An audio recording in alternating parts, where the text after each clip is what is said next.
Can all hear me? Okay. Hi. I'm frustrated. So I just figured I would go live and vent. But I've mostly vented already, so I'll tell you what I'm thinking about. Everything's fine. Everything's fine, but the most recent gold video got age restricted, which essentially kills all views that the video is ever going to get, kills the momentum. Even if they reverse the decision, it's like dead in the water. And that is annoying. It's super annoying. You know, you don't make the revenue on the video and all that jazz. Um, the bright side is the video was growing really fast and it did like make a considerable amount of revenue with the views that it got, but it was like one of the best performing videos on the gold channel. So it uh sucks to see the video die because I was like, oh, this could be a good thing to like grow the channel. And the video was super clean. I tried really hard to. The only thing that I can imagine is that the 5 minute crafts content itself was what got it age restricted. But I certainly didn't say anything that was bad. I said the word penis once, but I'm pretty sure you can say that. Um, I also have a really good track record with like rating my videos on YouTube, so that is probably why it was able to like live for a couple of days um before they did the thing. But um penis is anatomical, which is something I knew in the moment, which is why I said it and why I didn't say other words. Um but you know, it doesn't matter how strategic you are. Sometimes like this has happened to me before. Um and I want to show you something that happened before. So, if I recall, the last time this happened to me, Jarvis Johnson Twitter Ellen. Um so okay, the other thing that's annoying about, here, let's just go to my tweet. And if y'all could support the tweet, I would appreciate it. No pressure. Um Also, happy birthday to my friend Sam. Uh for her birthday, we had a little party. And I gifted her the Boss Baby book, the book that Boss Baby is based on, and she read it. And maybe we'll look at that in a second. But first, um, yeah. So YouTube is age restricted my video about one of the largest channels on the platform. The reason I include this is because of the like, YouTube likes to talk about how it's making YouTube safer, et cetera, right? And I am criticizing one of the largest channels on the platform who is kind of skirted by in a very like gray area in terms of how they operate the channel, and it's always been super sus, right? They've made dangerous videos. You know, they've like done all types of how-tos to like, you know, super dangerous stuff. And I've never like collected all of it in one place, but I I think we've seen other 5 minute crafts things where it's like you shouldn't try this, blah blah blah. This is actually a dangerous thing to do. And 5 minute crafts targets kids, dude. That's the other thing. It's like they're not a kids channel, but it is. You look at their you look at their branding,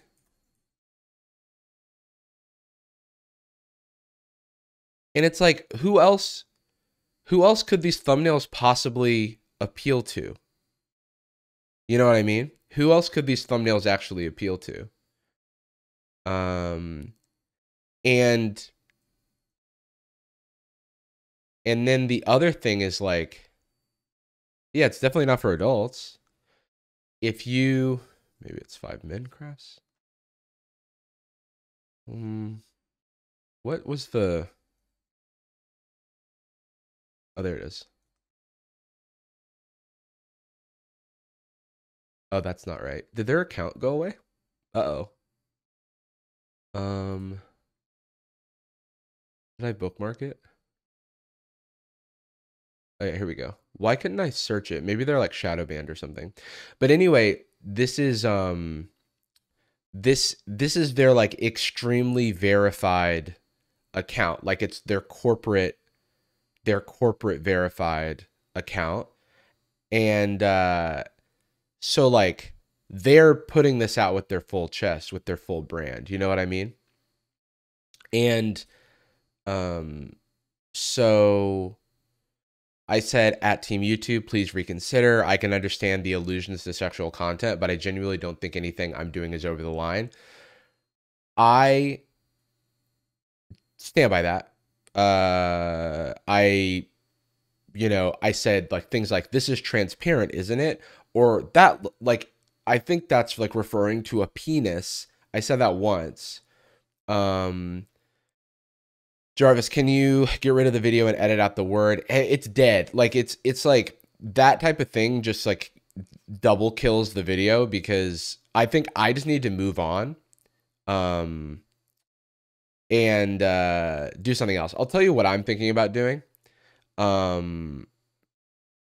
But so I just want to get through this thread though. So I said, please reconsider. I understand the allusions to sexual content, but it's allusions, but I'm only alluding. You know what I mean? But I genuinely don't think anything I'm doing is over the line. And I was careful not to use any explicit language. I meant sexually explicit language here. I do probably curse. I might have a curse. Yo, what's up, Joe Tanka? It's all good, man. Honestly, everything's fine. It's more about talking, kind of being transparent about YouTube stuff. And this is unfortunately one of the few ways to speak on the platform, because we live in a situation where the best course of action is to complain on Twitter. And I hate that that's what the world is, like that's what the situation is, but that's what it is. I was careful not to use any explicit language as well. I meant sexual. This sucks a lot because this was a very, very good performing video for gold. And the video is still up. It's just age restricted, which means it doesn't really get recommended. It was one of the best performing. Age restriction kills all momentum. It had, even if it gets lifted. Complaining on Twitter. No. Oh yeah, Adam. Absolutely. It's annoying. Adam, I need to like VIP you. I need to start VIPing my friends, but it's annoying that it works. I've done it before. I'm going to talk about one of the times that I've done it before where YouTube was even more, there was even less gray area. But it is absurd that you have to go through Twitter. The thing that pissed me off actually is that this happened on a Sunday where none of the like YouTube partner managers are working. You know what I mean? Like the people who work in California who are my contacts at YouTube are not in the office. And so the law, even if they were to, and it's the Sunday before a government holiday, even if they were to reverse this,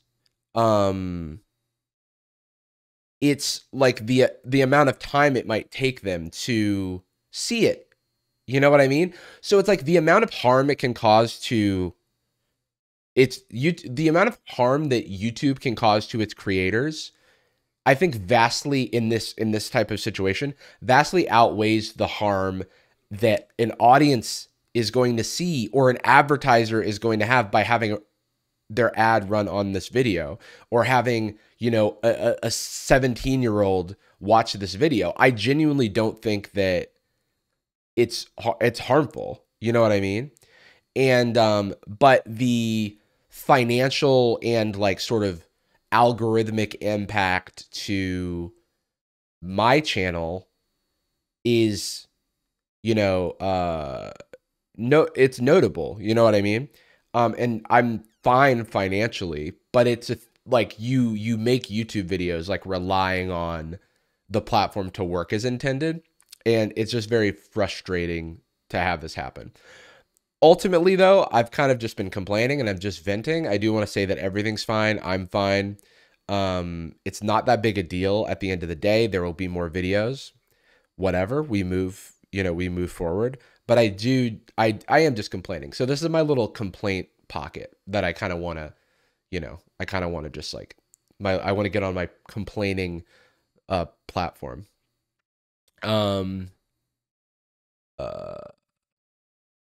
So anyway, and also it affects smaller creators far more than larger creators. So I do think that when larger creators complain and can actually get responses on YouTube, it can help to move the needle to make their communication better at large. So I do think that I could do this privately, but in order to do it privately, I would have to go do some emails to my contacts at YouTube. It's a Sunday. There's a holiday on Monday. So I'm not going to get a response. The video is dead in the water. There is a window with which like this can be reversed, that the video can still have a, still have a reasonable like sort of future. But anyway, yeah, there is a lot of demonetization and stuff happening lately on YouTube, and that's I think a result of some terms changes that they've made. But I don't think that like this video is actually breaking community guidelines as they're written, even the new ones. So yeah, I say this on a Sunday, assume fewer people are working and it's harder to get a response from any of my contacts at YouTube feels extra insidious. I don't think it is insidious, but I think it's normal to feel that way. And I don't really know what YouTube's answer is. Like if they have automated systems flagging things 24/7, then there should be people who can right the wrongs of those automated systems 24/7 as well. And I'm not sure to what degree YouTube has those systems in place. But yeah, it is a little bit of like there is a bit of a wage theft argument. Again, like I am not the one who, like, ultimately I'm not that harmed by this. I'm in this current moment, I feel very mad. I feel very frustrated because I did take a lot of steps to make sure that the video would fit within YouTube's community guidelines. But ultimately, I will be fine. But just this systemically is an issue, I think, on the platform. And other people have said this as well. So I don't think I'm unique in that. So yeah, and then I appealed, and then pretty shortly, yeah, it was a Twitter video, Kai. So it's possible that the content doesn't exist on YouTube, but that's not to say that troubling 5-Minute Crafts content does exist on YouTube. And also 5-Minute Crafts is like a giant, I mean, the Soul Publishing is a giant, what's the word? Like, it's just a huge force on YouTube where they have so many channels, hundreds of millions of subscribers, and they're even like, look, this is super interesting. The Soul Publishing acquires, yeah, so this recently happened. Let's look at the Tube Filter article. So the Soul Publishing, the people behind 5-Minute Crafts, acquired a majority stake in Underscore Talent, which is a management firm. So imagine you're a YouTuber who's represented by Underscore, or let's say you're a commentary YouTuber like myself, and you could be represented by this company. I'm not sure who's under Underscore. They might say it in here, but and then 5-Minute Crafts could own they're so big that they could own, they could own the people managing the YouTubers. Um, yeah, so the Soul Publishing already counts itself among leading contributors on the internet. Now, a talent management company. I think this is wild. I think that this is wild. The Soul will get a foothold in the creator economy. The Cyprus-based publisher has acquired a majority stake in Underscore Talent. The firm launched in. It was founded by the Studio 71 co-founders. Studio 71 did or does have had a relationship with the Soul Publishing, so this is not that surprising to me. The deal will appoint these people to the board of directors on the Soul Publishing. I mean, this is just a huge money move because money talks, and the Soul Publishing is a gigantic corporation. And they get away with a lot, I feel. And I felt that way for years. So going back to YouTube. So this has happened before. In 2020, on Jarvis Johnson Gold, I made a video about Ellen. Ellen's awful. I made a video about Ellen's apology, and I got limited ads because, and limited ads is different than age restriction. But I got limited ads because discussions of modern acts of terror, events resulting in the catastrophic loss of human life, or controversial social issues. This was wild. And this was a mistake on YouTube's part. And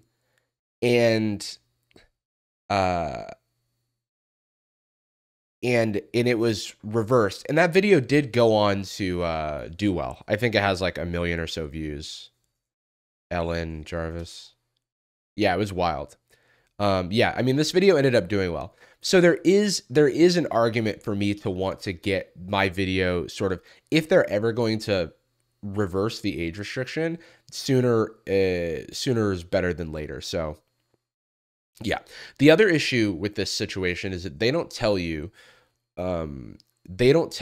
what you did wrong. So YouTube, you know, it's kind of just like the landlord of all of our content, where they can say, hey, your content isn't safe for people under 18. And then you say why, and they go, I can't tell you that. And I think that that's kind of messed up. I assume it's because of the way that their systems operate at scale. They actually are not the original, you know, flagging is not human done.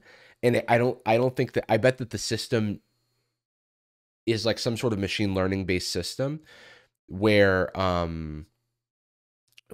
it spits out whether or not to restrict something or not, and it doesn't actually give a reason why.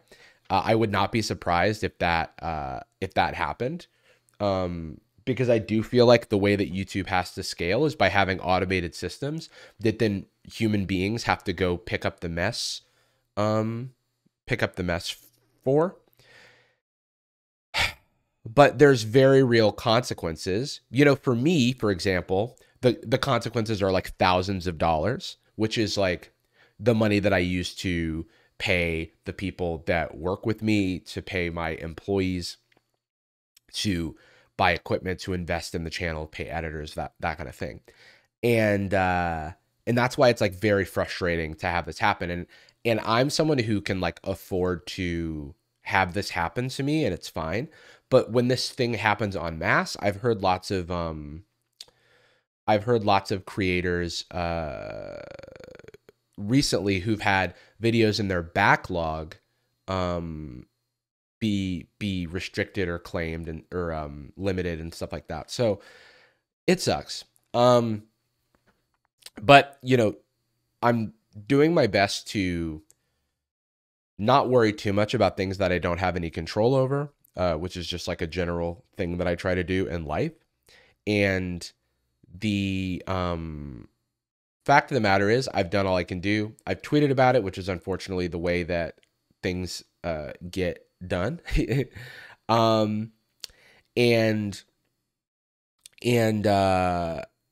I tweeted about it, and I've appealed. I've reached out to my management.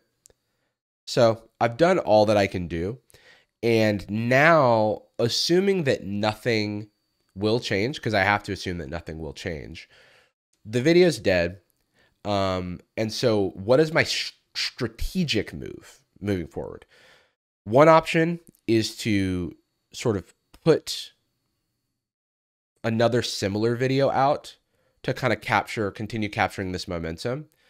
What I'm thinking I might do, because I liked the idea of doing like another like sort of series type thing, where I made like checking in on Troom Troom in 2023, like Troom Troom has lost its way, that type of thing. Because back in the day, you know, it's like my first 5-minute crafts video is 5-minute crafts, the worst channel on YouTube. Oh, look, it shows up in the search. 5-minute crafts, the worst channel on YouTube 4 years ago. And then if I look at like Troom Troom, then I've got Troom Troom is actually the worst channel on YouTube. So I think that like in that vein, I could do a similar thing where I'm like, I maybe Troom Troom has lost its way. The issue though is I don't actually know what Troom Troom has been up to, so I might look at that on stream for a bit as like a little bit of a detox. So I'm done with the complaining. I think Troom Troom is even more fetish content though. Interesting. Do you have examples of that?